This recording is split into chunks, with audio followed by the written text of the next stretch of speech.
Good morning. Ngasigi card ki message hapetang yeminarase ngasi nomaijing numit. Nomaijing numit se number ahambada number se 156 lere aduga color dana pink color gumba kai gumba dwain shina bi bai ko aduga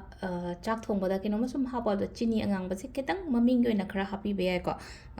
nomaijing numit ki yoina adu ahambada ko ye card ki message yeminarase aduga timing afaba sa hape ngasi wa ngasi gi yoina timing afaba se kai kai dai ge habado adu dumaga yeminarase ma'am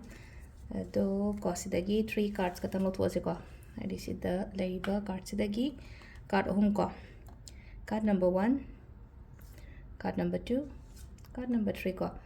1 से खनसिरा 2 से खनसिरा नत्रगा 3 से खनसिरा को ओम से यमनुगा अमा खनबिरा से को अहाम बखन बे यंगा से को अहाम बगी एनर्जी के लाके है बदोंगा सिगे ओइना केतंग को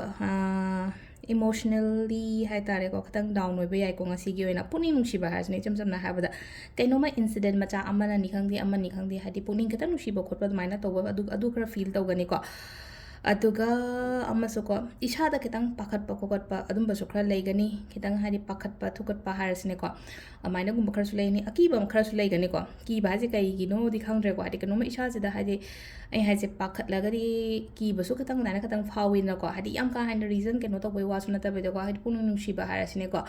adumaina oina oi ko nungai tragadi wari shado o kana nom da ko hadi engonda nungai taba mayam hadi phunjalaga le na khala phunjalaga le na khala se ba ataragadi atugi poto wari le thokpa sado poko adumai taro ko number 2 ko number 2 khan maine khitang painful ore ko sina hadi nungai taba pot mayam lotion boina oibodo mi hadi mi amaga nuai na tre na khala se nuai na da poda pura mi du ga mari do tatna bani khangde amani khangde ko mai hadi ending ocean the problem dugi end ora pa hai tare ko hadi problem dugi end ora ga di hadi lekhai ama tara ne ko hadi either si gi side na traga si gi side hai bagi adumai toraga hadi adumai na gumbala ko do sida lai se ko hai tare ko hadi ending dio ending sida hadi solution dum pora kani ba sida hadi yesan ra ga le por hasna go yesan ra po to lekhai ama kadi ma ta ba du ga lotion do oina oi ba hai tare ko number 2 gi se ko number 3 gi na ko hadi thaba khara chin ba su yai ngasi gi oina ko thaba yam gani hadi makal mak ama su jat pa ama su to ba